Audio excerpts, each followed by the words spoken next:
প্রতিরক্ষা করবে। জয় গুরু দাদা। দাদা আপনি 9:30 পর্যন্ত বলুন। পরম দয়া ঠাকুর আমার, রাতুল চন্দ্রের প্রণাম। পরমান জগৎ চন্দ্রের প্রণাম। পরম উচ্চপাদ শ্রী বর্ধান চন্দ্রের প্রণাম। পরম উচ্চপাদ শ্রী আচার্যদেবের চন্দ্রের প্রণাম। প্রণাম জানাই প্রিয় বরণীকে সত্য পূজনীয় অবিদ্যার চরণ, ইষ্ট পরিবারের চরণে আমার প্রণাম। এই নান ধান স্বস্তি যোগে উপস্থিত আমার ইষ্টপ্রাণ ভক্তিমতী মায়েরা, প্রত্যেককে যথাস্থানে শ্রদ্ধার আনন্দকে জয় গুরু জানাই। আমি শ্রদ্ধা জানাই আমার শর্মিষ্ঠা মা, যিনি সর্বক্ষণই আমাদের প্রত্যেককে ইষ্টমুখী করে রাখে। খুব ভালো লাগে তার কথা বলার মধ্যে, তো আনন্দ, শুনতেও আনন্দ, তার কাজের মধ্যে থাকার মধ্যে আনন্দ, সর্বক্ষণে আনন্দে থাকতে চাই। এর থেকে আর বড় আনন্দ আর কি আছে আমার জানা নাই। তাই আমরা যদি প্রত্যেককে তাকে যদি ভালোবাসি, আমরা যদি একটু, আমার কথা সঙ্গে খুব মনে পড়ে, আমরা সরোজিনী বাজে শান্তির মা বলে সৎসঙ্গ জগতে আমরা প্রত্যেকে ছিল। কি অসাধারণ ব্যক্তিত্ব, ঠাকুরের প্রতি তার ভালোবাসা। আমি যদি তাকে একটি ঘটনা দেখুন, কত সুন্দর ভাবে তিনি নিজেই লিখেছেন। তারই লেখা যখন পড়ছি আমি শুধু ভাবছি, শহরে তার নিজের লেখা, তার জীবনের কথা। যিনি সৎসঙ্গে আশ্রমে আসা, তার আক্ষরিক জ্ঞান ছিল না। পরবর্তীতে শ্রী ঠাকুর তাকে সেই লেখাপড়া শিখিয়ে, এমনকি পরবর্তীতে তিনি এত ভালো ইংরেজি শিখেছিলেন, ইংরেজি থেকে বাংলায় অনুবাদ তার কাছে খুব সহজ হয়ে ব্যাপার। তা ঠাকুরকে ভালোবাসার মধ্য দিয়ে তিনি অনেক সময় সেই টিচার যিনি পড়াতেন, শিক্ষক, তখন সেখানে তার বুঝতে অসুবিধা হতো। ঠাকুর বলছে আমি তোকে বোঝাবো। মানে ঠাকুরের প্রতি তার যে ভালোবাসা, ঠাকুর তাকে এত ভালোবাসতেন। সেই ভালোবাসার কথা মানে তিনি বলছেন, তিনি যেইভাবে আমাকে যেমনটি বলেছেন, আমি আমার জীবনে সেই করার মধ্যেই আমার জীবনের আনন্দ। আমার খুব জ্বর, তিনি বলছেন আমার খুব জ্বর, আমার শারীরিক অসুস্থতা, তার ঠাকুরকে না দেখলে ভালো লাগে না। ঠিক 10টার সময় তার কাছে যখন গেছি, যাওয়ার সাথে সাথে তিনি বলছেন, এই আমার তুই 10টা টাকা দেবার পারিস না? আজকে ঠাকুর পারি। বলছেন 12টার মধ্যে কিন্তু দিতে হবে। তিনি বেরিয়ে পড়লেন। তিনি ঠাকুরের জন্য ভিক্ষা করতেন, তার মধ্যে তার আনন্দ। তিনি বেরিয়ে পড়লেন এবং বেরিয়ে ভাবছেন ঠাকুর 12টার মধ্যে বলেছেন, আমাকে কিন্তু 12টার মধ্যে পৌঁছতে হবে। কারণ ঠাকুর, আমি যদি এই অর্থ তুলে দিই, তার তিনি তবে চান করতে যাবেন, তারপরে তার খাওয়া দাওয়া। তার যে এই ভাবনা, তিনি বেরিয়ে সোজা প্রথমেই গেলেন সৎসঙ্গী সে আশুদার বাড়িতে। কিন্তু আশুদার বাড়িতে গিয়ে আরেক কাণ্ড দেখছে, সেখানে তার শালক, তিনি অদীক্ষিত। তো যেই সরোজিনী মাকে দেখেছেন, তার কাছে নানান প্রশ্ন। আপনি কেন ভিক্ষা করেন, কার জন্য ভিক্ষা করেন? তো সেখানটায় সরোজিনী মা বলছেন, ঠাকুরকে আমার ভালো লাগে, তাকে না দিলে আমি শান্তি পাই না। তিনি তখন তার ওই আশুদার শালা তাকে মানে খুব ঠাট্টা শুনে বলছে, আপনার ঠাকুর শুনেছি ভগবান। কি ভগবান? মানে সরোজিনী মা সেখানে বলছেন যে আমি তো মুখ্য মানুষ, ভগবান জানি না, বুঝিও না। শেষে ঠাকুরকে আমার ভালো লাগে, মিষ্টি লাগে, তাকে দেখতেও মিষ্টি লাগে, তার কথা শুনতেও ভালো লাগে, তার জন্য কষ্ট করতেও ভালো লাগে। তিনি ভগবান হন আর না হন, আমি আমি অত কিছু জানি না। তার এই কর্মের মধ্য দিয়েই আমি থাকতে ভালোবাসি। আমার তাকেই নিয়ে আমার জীবনের আনন্দ, মিষ্টি ভাব।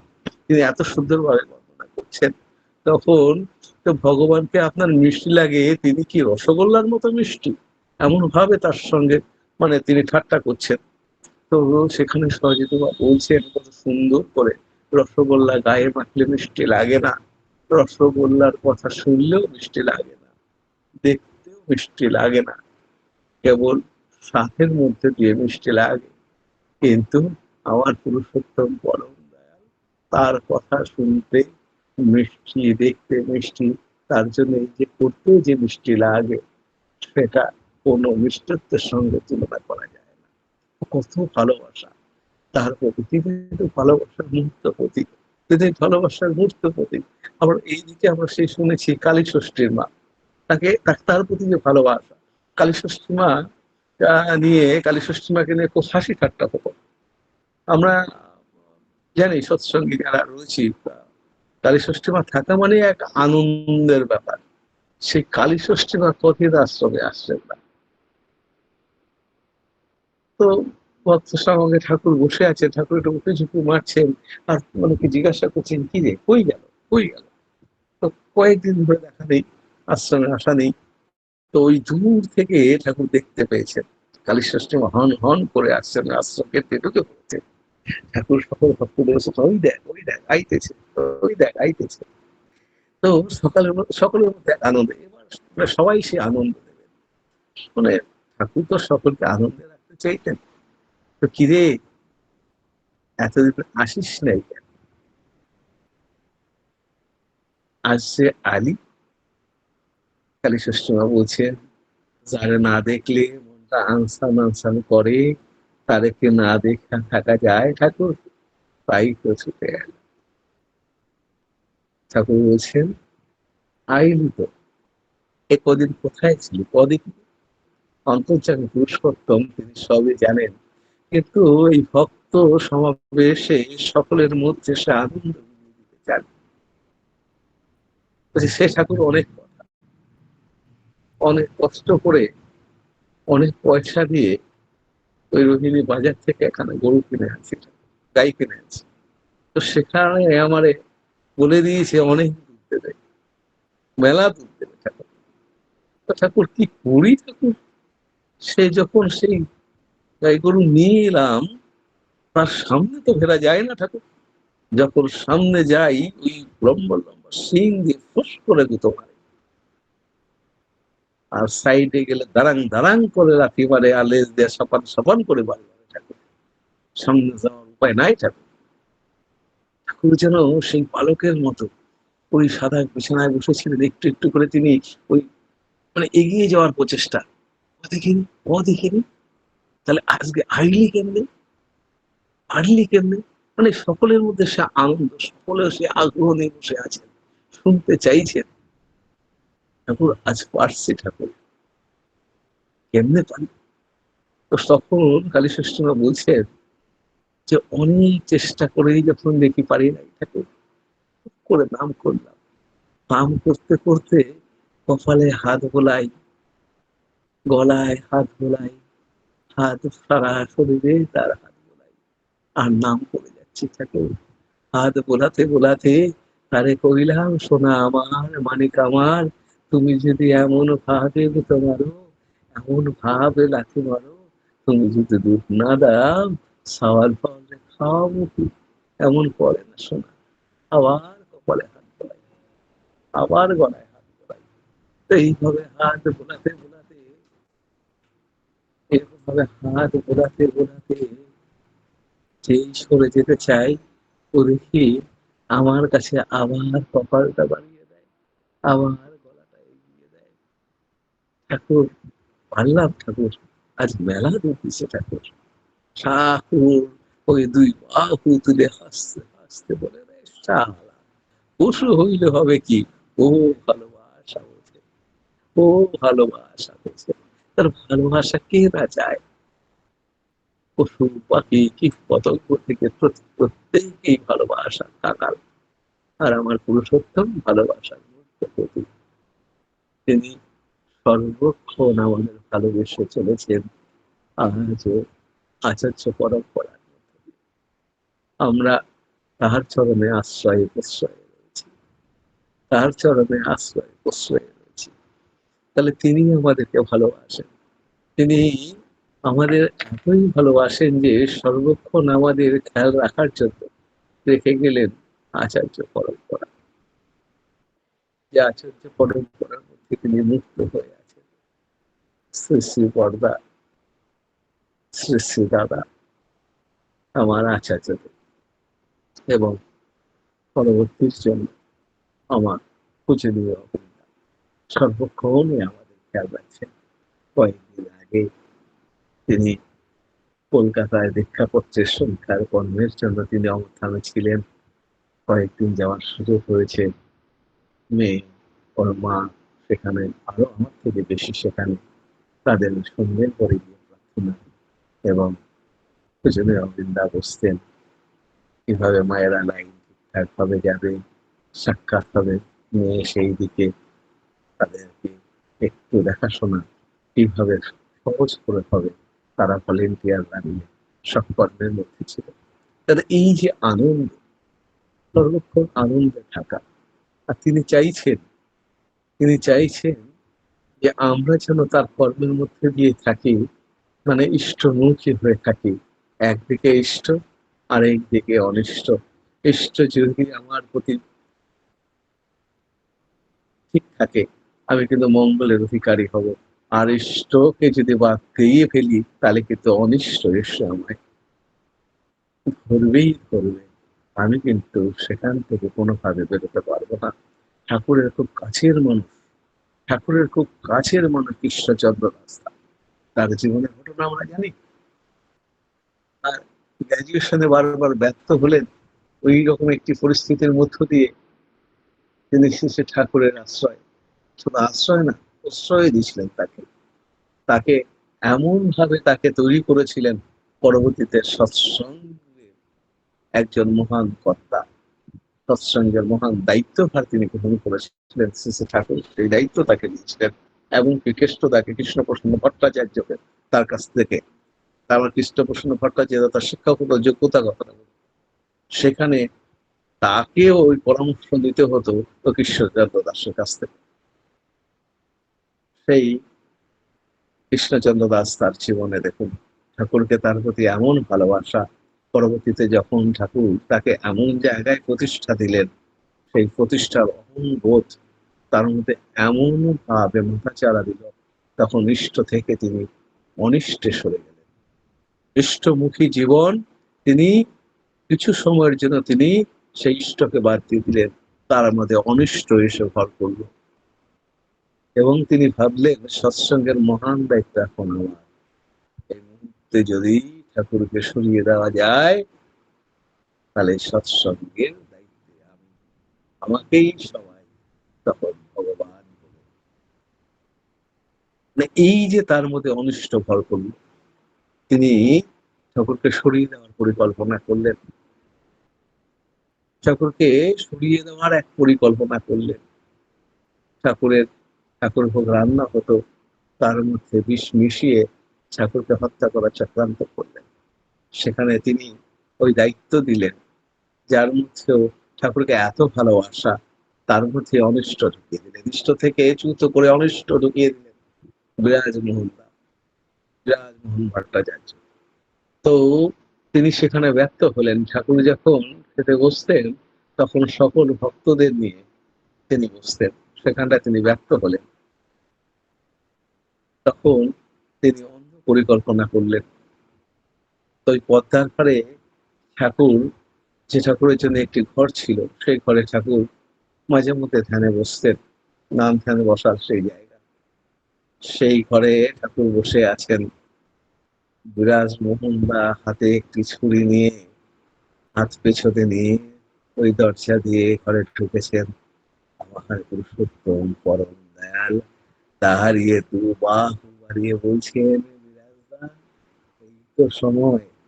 এই তো সময় আপনি আমাকে হত্যা করুন, আপনি আর আমি আর কেউ নেই, কেউ জানবে না। দু বাহু বাড়িয়ে দিচ্ছেন আমার পুরুষোত্তম পরম দয়াল। বিরাজমোহন দা মুহূর্তের মধ্যে তার মধ্যে কি দেখলেন যে তিনি সেখানে ভিমড়ি খেয়ে পায়ের তলায় লুটিয়ে পড়লেন। অঝরে কান্না করছেন। ঠাকুর, আমি ভুল করেছি ঠাকুর, আমাকে ক্ষমা করে দিন, আমি এই ভুল আর জীবনে করবো না ঠাকুর, আমায় ক্ষমা করে দিন। আমার পুরুষোত্তম পরম দয়াল তাকে বাহু ধরে তুলে জড়িয়ে ধরে বললেন, আপনি ক্ষমা চাইলেন, তাই তো আমি ক্ষমা করে দিলাম। আপনি আপনার জীবন পথে চলুন, প্রকৃত পথে চলুন। এই যে তাকে বললেন, তিনি ক্ষমা চাইলেন, ক্ষমা করে দিলেন। এদিকে কৃষ্ণচন্দ্র দাস তিনি ভাবলেন, আমার এই পরিকল্পনা কেউ বুঝতে পারেনি। বিরাজ মোহনদা কিছু তো ঠাকুরকে বলেন, অন্তর্যামী পুরুষোত্তম তিনি সব জানেন। তিনি ভাবলেন কেউ জানে না, যদি জানাজানি হয়ে যায় সেই আশঙ্কায় তিনি তার ওই নিজ গৃহ ছেড়ে তিনি কিছুদিনের জন্য গা ঢাকা দিলেন। কিছুদিন পরে এই অবস্থার একটু পরিবর্তন ঘটার পরে তিনি বাড়ি ফিরে এলেন এবং আসারের পরেই তার কঠিনতম ব্যাধিতে তিনি আক্রান্ত হলেন। আমার পুরুষোত্তম পরম দয়াল, আমি ওই যে বলি না যে তিনি আশ্রয় দিয়েছেন, প্রশ্রয়ও দেন, তো তিনি সেখানটায় সব রকম সাহায্য করছেন। তার ওই পরিবার চলতে অসুবিধা, তিনি সর্বক্ষণ সেখানে অর্থের যোগান দিয়ে যাচ্ছেন, সর্বক্ষণই তাকে সাহায্য করছেন। তার ব্যাধি আস্তে আস্তে বর্ধিত হতে হতে এমন জায়গায় পৌঁছলো যে সেখান থেকে ফিরে আসতে পারছেন না। অবনতি আর অবনতি। পরবর্তীতে তিনি এই দেহ ত্যাগ করলেন। পাপ ছাড়িয়ে বাপকে বলে না, কারণ তিনি কিন্তু ঠাকুরের কাছে ক্ষমা চাইলেন।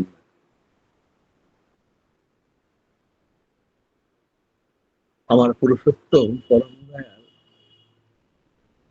বলেছেন, তোরা যে যাই করিস থাকি করিস না কেন, আয়, সব ক্ষমা করে দেবো। সেখানে কিন্তু ক্ষমা চাইতে হয়, কাতর কণ্ঠে তার কাছে ক্ষমা চাইতে হয় যদি আমার জীবনে কোনো ভুল। তিনি কিন্তু সেই ভুল, এত বড় মহান ভুল করা সত্ত্বেও তিনি কিন্তু ক্ষমা চাইলেন, তাই তাকে পৃথিবী ছেড়ে চলে যেতে। তো এই হচ্ছে অনিষ্ট। আমরা ইষ্টেতে মতিমান হয়ে থাকতে চাই, কিন্তু অনিষ্ট কিন্তু বারবার খোঁজা মারতে থাকে। তাই এই অনিষ্ট আমাদের তখনই কিছু করতে পারবে না যখন আমরা আমার পুরুষোত্তমকে প্রকৃতপক্ষে ভালোবাসতে পারবো, আমার আচার্যদের প্রকৃত ভাবে ভালোবাসতে পারবো এবং তার মধ্য দিয়ে, তার দেওয়া কর্মের মধ্য দিয়ে আমার জীবনকে আমি এগিয়ে নিয়ে যেতে পারবো।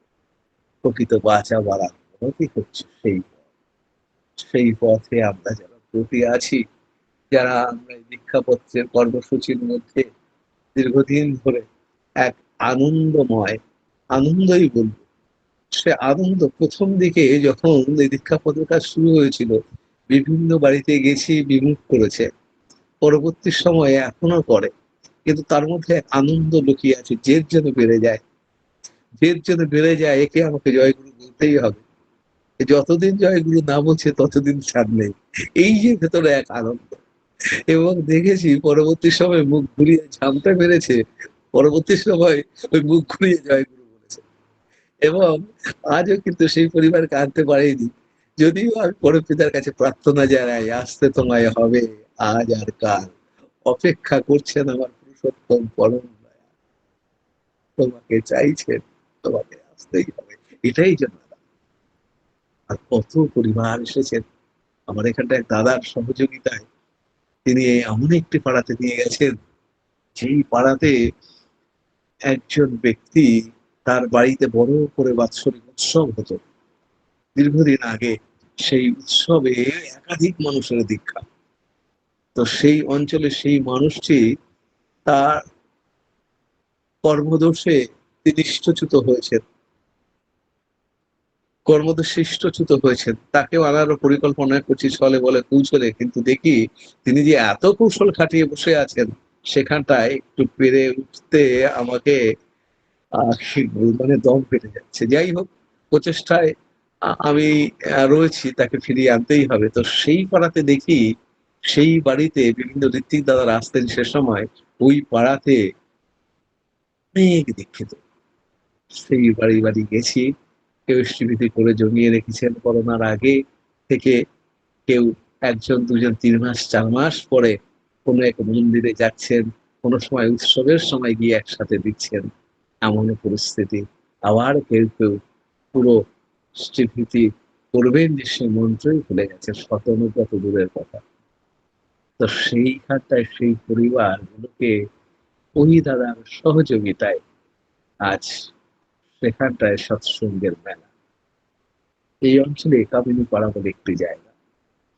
তো আমি ভাবি যে তিনি যে এই যে মহান দায়িত্বে আমাকে দিয়েছেন, এই দায়িত্বের মধ্য দিয়ে আমি এটুকু বুঝতে পেরেছি, দায়িত্ব পালনের মধ্য দিয়ে এত মানুষ আমার পুরুষোত্তমকে আপন করে নেওয়ার জন্য আজ বসে আছেন আমার পৌঁছন্দের অপেক্ষায়।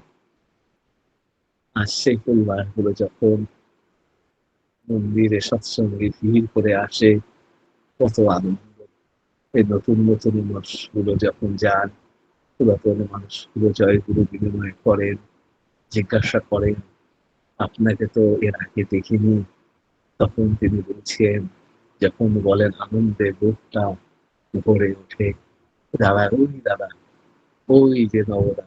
তখন এই যে এমন ভাবে বলেন, সত্যি এর থেকে আর কেন আনছে, তিনি না গেলে হয়তো আমরা ভুলেই যেতাম। তা পুরুষোত্তম পরম দয়াল, তিনি সর্বক্ষণ বললাম না আমার খেয়াল রাখেন। আমি যদি তার মতিতে মতিমান হয়ে থাকি, তবে কিন্তু আমার জীবনে আনন্দ। আর সেই ভালোবাসার মানুষগুলো সৎসঙ্গ দিতে চাইলে আমাকে বলেন মন্দিরে নিয়ে গিয়ে দাদা আপনি সামনে থাকলে ভালো। বললাম না না, আপনি ডাইরেক্ট যাবেন, সেখানটায় যিনি দায়িত্বে আছেন শ্রদ্ধেয় রবীন্দ্র তাকে বলবেন, বাদ বাকি সহযোগিতা আপনার যা করার আমি আছি, শক্তিদা রয়েছেন, পাড়ার অন্যান্য মায়েরা রয়েছেন, সবাই সহযোগিতা করবেন। আজ কত বাড়িতে মাঝে মধ্যে সৎসঙ্গ যখন হয়, এই নতুন ঘরগুলোতে নতুন আনন্দের সে একটা জোয়ার বসে, তাদের আত্মীয় স্বজন আসেন। এক বাড়িতে কদিন আগে একটি সৎসঙ্গে ৩ জন দীক্ষা হলো। তার বোন, বোনঝি সহ আরেকজনকে এসেছিলেন, সে সৎসঙ্গে আমন্ত্রণ করেছিলেন, ৪ জনের মধ্যে দিয়ে দীক্ষা হলো। তো এই যে আনন্দ, তার কাজ তিনি করিয়ে নেন, আমি যদি রাজি থাকি। আপনারা সকলে সেই কাজের মধ্যে দিয়ে আছেন, আমিও সেই কাজের মধ্যে দিয়ে চলার প্রচেষ্টায় রয়েছি। আমি যেন তার কাজের মধ্য দিয়ে এগিয়ে চলতে পারি। আপনারা পরবর্তী তার কাছে প্রার্থনা করবেন। এর থেকে বড় আনন্দ কিছু নেই। যজন, যজন মানে আমি বুঝি আমি তাকে ভালোবেসে তার নামের মধ্য দিয়ে চলছি, এটাই আমার যজন। আর যাজন আমার জীবনে তিনি, তাকে ভালোবাসার কথা সেটাই যাবে। তাকে যে আমি ভালোবাসি এইটুকু যদি কাউকে তুলে ধরতে পারি, সেটাই প্রকৃত যাজন। তো এই যে যজন যাজন ইষ্ট ভীতির মধ্য দিয়ে আমরা যারা চলি, সদাচারের মধ্যে দিয়ে চলার চেষ্টা করি। সদাচারের মধ্যে দিয়ে চেষ্টা করি, এই কথা এই কারণেই বলা, সদাচার অত সহজ নয়। যার মধ্যে দিয়ে চলতে পারলে ১০০% সুস্থ থাকা যায়। কারণ আমরা ১০০% সুস্থ থাকতে পারি না। কারণ প্রকৃতপক্ষে সদাচার পালনের মধ্য দিয়ে আমরা প্রকৃতপক্ষে চলি। যা কিছু আমাদের একটি অভ্যস্ত সংস্কারের মধ্যে দিয়ে চলতে চলতে শ্রী শ্রী ঠাকুরের বিধিমাফিক এই স্বাস্থ্য সদাচারের পুস্তকটি খুলে যখন একটি বাণী আমাদের কানে আসলো, পরবর্তীতে আমরা সেই জায়গাগুলোকে রূপ দেওয়ার চেষ্টা করে চলছি। তাই প্রত্যেকে যেন আমরা সদাচারী হতে পারি। এই সদাচারীর ঘর মধ্যেই কিন্তু আমরা সুস্থ জীবনে থাকতে পারবো।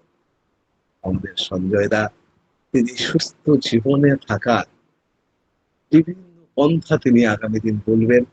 আপনাদের উপস্থিতির মধ্য দিয়ে আপনাদের জীবনে নানান প্রশ্নের তিনি সমাধানও দেবেন, একদম ইষ্টমুখী সমাধান। আশা করি আপনারা প্রত্যেকে তো থাকবেনই, এবং আপনজনকে লিঙ্কটি দিয়ে সহযোগী হবেন, তাদেরকে এই লিঙ্কে ওই অনুষ্ঠানে থাকার জন্য। প্রত্যেকে খুব ভালো থাকেন, আনন্দে থাকেন, প্রিয় পরমের মতিতে মতি মুগ্ধ। জয়। জয় গুরু দাদা, জয় গুরু। অপূর্ব অসাধারণ কথা শুনলাম যে তিনি ভগবান, তার জন্য ভিক্ষা করতেও আমার সরোজিনী মা কুণ্ঠিত বোধ হতেন না। তার কথা শুনলাম, কালিক ষষ্ঠী মায়ের কথা শুনলাম যে কত তাকে ভালোবাসতেন শ্রী ঠাকুরকে।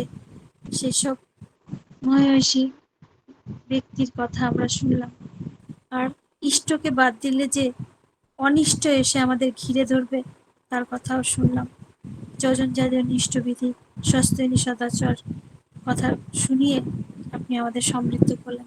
জয় গুরু দাদা, ভালো থাকুন, সুস্থ থাকুন, আবারও আসবেন, তার কথা শুনে তার প্রতি আমাদের তন্মুখী করে তুলবেন, আরো প্রেরণা দেবেন আমাদের ইষ্ট পথে চলার। পরম পিতা রাঙারাজ্য চরণে আপনার এবং আপনার পরিবার পারিপার্শ্বিক সবার সুদীর্ঘ নিরোগ ইষ্টচ্ছল জীবন প্রার্থনা করে ভালো থাকুন দাদা। আর সময় সুযোগ হলে একটু যুক্ত হবেন।